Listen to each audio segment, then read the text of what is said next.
Hello. Well, it has been close to 9 years since I last made a blog video for you all on this journey of a fat lady. I wasn't ever going to do it again, but now I am faced with a journey that has completely changed since my last videos in 2011. So I'm just going to give you a brief summary of where we're at. So when I last blogged, I was into exercising and eating right and was just going to be the healthiest new me to be for my family, my daughter, who now, by the way, has graduated high school and graduated college and is working a real live, grown-up job. She's in her young 20s. And anyway, so a lot has happened. I'm just going to quickly summarize it so that we can get to where I think everyone would like to listen in on. So in 2011, I was going to stay home full time, but then decided that I needed to start my own company, my own business. It was a dream of mine forever, and I started it really slowly, as you should, but then ran into a company that just threw all this business at me, and so I had this amazing growth all of a sudden with amazing, it was for online marketing and social media content development and training the staff on how to manage that once it's put into place. It was really great, and it still would be a great concept.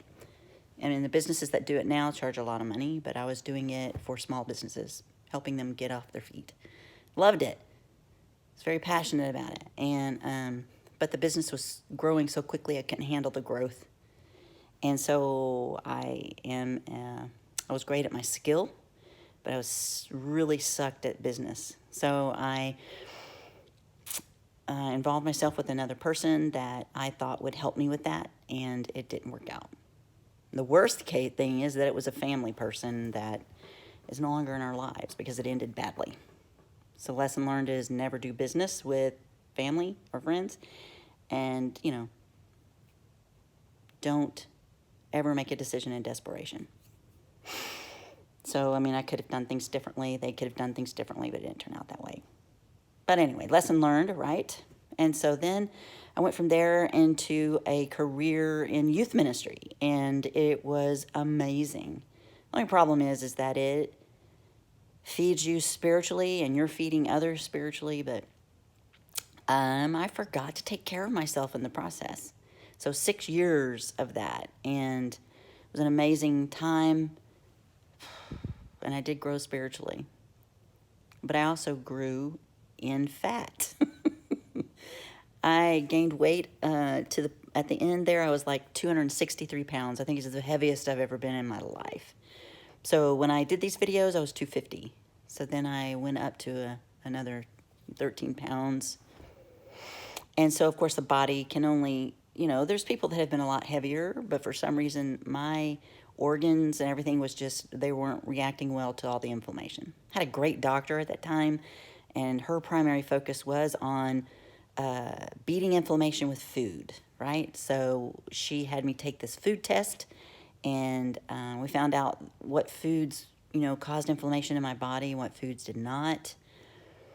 Eliminated sugar, and so I went down from 263 to 212 with that, just with no sugar. And so I felt better, and I was losing the weight, but then I got stuck. As always, I got stuck at 212, even though I was doing everything exactly the way I was doing to lose that much weight. I was still doing it, but for some reason, I just stopped. So I was like, oh, you need to exercise. So I added more exercise and joined a gym, did whatever I had to do to move my body. Did the HIIT exercise format, which is high-intensity interval training. Because as you age, I mean, sometimes that's just the best way to do it, but you have to go in slowly. But anyway, I was still, and then for some reason, my weight started creeping back up. So I started getting discouraged, and I'm like, why am I just eating grass, basically, to still gain weight? So then I didn't go crazy on sugar, but I wasn't as strict anymore. But I did leave youth ministry because of my health, and I'm a very selfless person, so I would give everything to my church and to my youth and to God, and I would forget about my health in there somewhere. So I had to leave that world so that I could, again, focus on myself. And I didn't gain back to 263, but that gained to 232. So that was almost 4 years ago. And I'm still between 232 through 36 range, where I go up and down, up and down. And in that 3-year period, this is what I've done. I've done every diet out there, for at least 3 to 4 months, and still wasn't able to budge on the weight. So then I joined a boxing class. I thought, I need to do more exercise. I need to do, maybe I need to do keto. Maybe I need to do intermittent fasting, and then I'd lose about 3 or 4 pounds. I'm like, okay, this intermittent fasting's working, and it's real easy for me to fit into my lifestyle. But after youth ministry, I didn't work for a little while. And then I did start working for my son's company. Just remote. It's very casual. I do all the marketing stuff for his company, and I love the work. I love my son. And who better to market someone than your mom, right?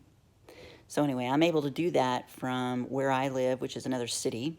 His company is based in another city as well. So I go back and forth, and I'm able to see my grandchildren. Yes, I have grandchildren now, 3 grandchildren. Twin boys and a beautiful baby girl. So, my life is great because I'm doing the work I love. Someone else is doing the business end of it. And I'm able to be involved in my grandkids' life. So, you think that things would be great. Well, no. So then in this journey, I have discovered several things while trying to figure out what in the heck I can do to lose this weight. So I have done so many tests, so many labs, I've spent mega money in trying to figure out why my body will not move from this weight. And I did learn that I have MTHFR issues, which means your body doesn't methylate, and so it won't absorb B12. That's why my labs would always show, why are you deficient in B12? You'd say that you take B12. So a lot of issues occur from that. I learned that I have Candida albicans toxicity in my body, which is caused, it's yeast, all right, but it's caused primarily from when you take an antibiotic, this Candida thrives in your gut. So then I started having a lot of gut issues. And so I was trying to eat a diet that, supported the fact that I have Candida in my body. My doctor prescribed diflucan. I actually took diflucan, which I don't know if any of you know, but it's what you take when you have like a yeast infection. But usually 1 or 2 pills does the trick. I took a diflucan pill every day for like 6 months. Of course, my doctor was monitoring my liver because there's a huge risk that liver damage can occur from that type of medication being taken daily. So then I started losing the weight again, but just like maybe 5-6 pounds. That was victorious for me, but I was still like 80 to 100 pounds overweight. And let me tell you, I wasn't eating badly. I was very strict with my eating. I would, record, I would diary my food, turn that in. Anyway, so I moved out of town to another town with my husband, where my husband works, and went to another doctor that helped me deal with MTHFR issues, with the Candida. When I turned 50, I said, I need to have a colonoscopy just to make sure things are cool in there. Had a colonoscopy, an upper GI, an endoscopy, and they discovered that I have H. pylori bacteria causing a lot of acid reflux and issues. No ulcers, thank goodness, but because that causes ulcers. So they gave me 2 rounds, which is a 14-day treatment of a triple antibiotic treatment, because it's very difficult to kill this bacteria. And about 70% of people have it, actually. But if it's not treated, it can lead to ulcers, which can lead to stomach cancer. It's a huge bad thing to have in your body. So anyway, I went through this. It's like 2,000 milligrams of combined antibiotics for 14 days. So you can imagine how my microbiome, my gut health was reacting with the candida to this antibiotic treatment that needed to get rid of the H. pylori. Made things much worse. So it was like robbing Peter to pay Paul. You know, like you had kill one issue, but it didn't. H. pylori was still present. So they gave me another round. And I never went back for that test because I was so sick. And I said, if it's still there, they're going to tell me to go on antibiotic again. I'm not going to do it. So, you know, a year or two later, I have a lot of pain in my stomach. The pain is awful. And it usually happens when I eat. And I was having a lot of acid reflux issues. So I thought, oh my gosh, it's that H. pylori thing. So I went in for an endoscopy, went to another doctor, and he said, let's just check it out. So they went in, did the endoscopy, and they said, yep, you got H. pylori. And I told them what happened the first time I tried to treat it. And they're like, okay, well, let's go in with another endoscopy, take a biopsy, and test what antibiotic would kill it. So I did that.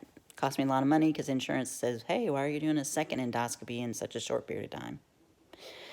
Lots of money. Anyway, so I had that done, and they said, this is the antibiotic you need to take to kill it. I'm like, okay, I'll do it. Even though it's going to upset my microbiome in an incredible way. Well, here's a diflucan. Take the diflucan. Okay. So I did it. And I got sick on that antibiotic treatment. God, it was a horrible 14 days of my life. The most horrible 14 days. Then it waited 6 weeks, tested, and they're like, oh, you still got it. So then this doctor, who is amazing, a gastroenterologist, said, look, it's obviously a resistant H. pylori. So, you know, we just need to monitor it over time. Make sure that if you get ulcers, you know, we can treat your ulcers. We'll just monitor, make sure you're being safe as possible, but we can't kill it. So then I'm like, you know what? I'm going to look. And I started reading about it, and there was all kinds of natural ways to kill it. So I've taken all these cocktails of mastic gum and broccoli sprouts, and there's this special tea that cost me like $100 for a month's worth. But anyway, I'll go over all that. Anybody wanting to know the details of that, I'm happy to share it.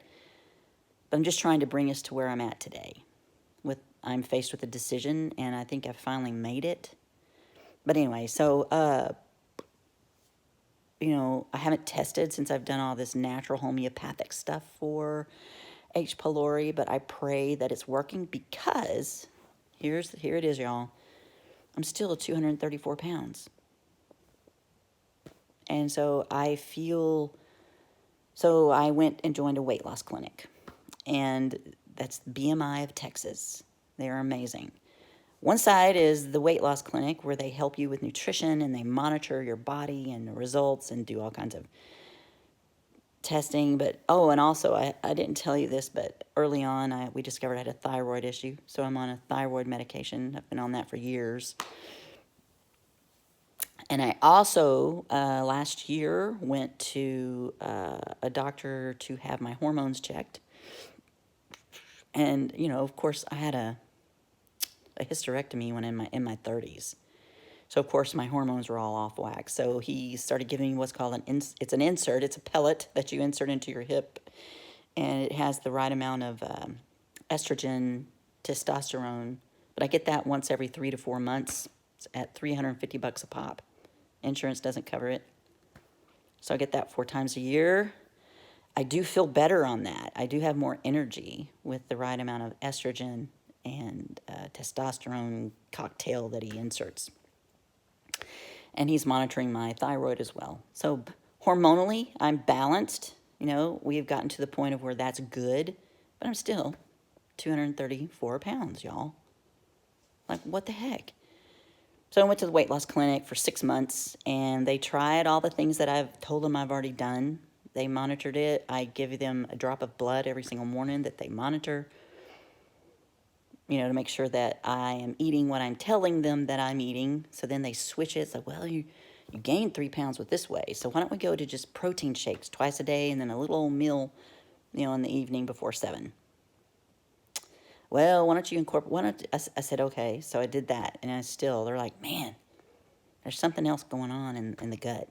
It's got to be. I mean, there are people, Pam, that cannot lose the weight even though they do everything possible. So let me tell you, 9 years, y'all, I'll say 6. 6 years of me making massive effort and massive money and massive time to be healthy. It's not even a matter of looking good anymore, y'all. I'm married to the most amazing man who loves me no matter what I look like. Like right now, we're in the middle of a pandemic. So I have gray hair, no haircut. And I didn't wear makeup for this video because I don't want to hide anything with this video blog. I want y'all to see the difference, see any changes that are happening. So have I aged in 9 years? Oh, yeah.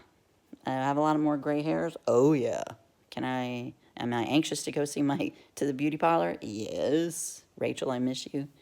Anyway, so that's fine and dandy. Now I want y'all to see the real me and see what the progress, if we should make any. I think we will, because anyway, after 6 months of this weight loss clinic, they're like, the other side of our facility is gastric bypass. You can get a sleeve, you can get a full gastric bypass, blah, blah, blah, blah. We'll just educate you on that option. Because a lot of times people in your situation that have really made 100% effort in trying to be healthy and lose the weight, I'm like, well, what if I don't? What if I just stay this? This is not like I'm 400 pounds, right? What if I stay this weight? Because all my labs, y'all, look amazing.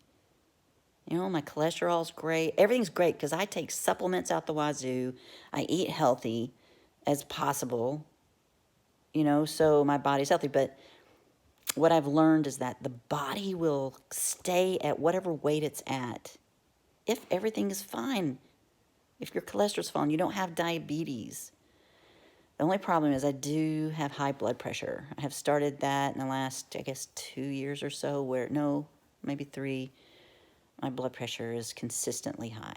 So the gastric bypass doctor said, you need to take care of this blood pressure. If you're not going to do the surgery, you have to get on blood pressure medication. So there's another pill. Let me tell y'all, with my supplements and my thyroid, and I'm on Wellbutrin that I've been on since my 30s or whatever, but for a chemical imbalance, I have a lot of pills that I take every day. So I've done my research. Gastric bypass means that it's a huge lifestyle adjustment. And so I'm scared to death. Plus, I watched videos of the procedure. They put like these 6 rods in your stomach because they do it all laparoscopically. Well, I can't say the word. They don't cut you open anymore. So anyway, here I am today in May of 2020 during a pandemic, trying to make a decision. But my concern was the H. pylori, right? So after watching what the procedures were with a sleeve versus a bypass, the doctor explained, and he has to tell me what my risks are with whatever I do. The risk of having resistant H. pylori is that an ulcer will form. That's the biggest concern with bypass surgery, are ulcers. I mean, it could put you in the hospital after, post-op. So you have a portion of your stomach that is no longer connected to the small pouch. I mean, that still has the bacteria in it. So my common sense, so I did have a video call with my doctor, and he said, yes, ulcers can form in that section of the stomach, and it's a really big deal to go in and try to fix it. So you need to be aware that if you can't get rid of your H. pylori, that ulcers can still form anywhere, the small pouch of the stomach or, in this part of the stomach that is no longer connected to your pouch. So then I thought, well, great. But the sleeve, to me, the sleeve is completely different. They do a vertical separation of your stomach, and you're left with a smaller pouch, which controls your appetite, which will help you lose weight. But my appetite is not an issue for me. I hardly ever want to even eat. I don't want to eat ever. I have no appetite, actually. So I guess what I'm going to do, y'all, I've made the decision. I've talked with my husband and my children because I want their support. I want them to believe in what I believe because I need all the support I can get afterwards.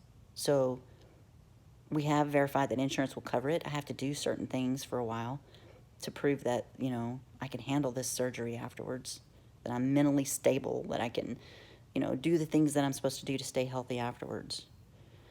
So anyway, I'll go over all of that in another video, but I think, guys, I'm going to do it.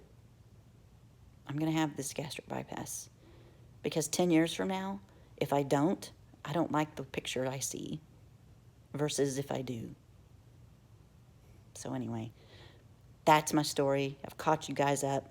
I'm sorry about the long video, but the others will be much shorter, I promise. But stay with me. Join me on this journey and hopefully, maybe you can learn something from it and use it. I am not saying everybody needs to have this surgery. I'm just saying, maybe all the things that I have learned, all the things that I've gone through, maybe one of those would work for you. So anybody wanting to know details about MTHFR, a Candida albicans toxicity, H. pylori, I'm so happy to share with anyone any information they're wanting. I am not a doctor. I can't say that this is right for everybody medically. Only your doctor can tell you what's right for you.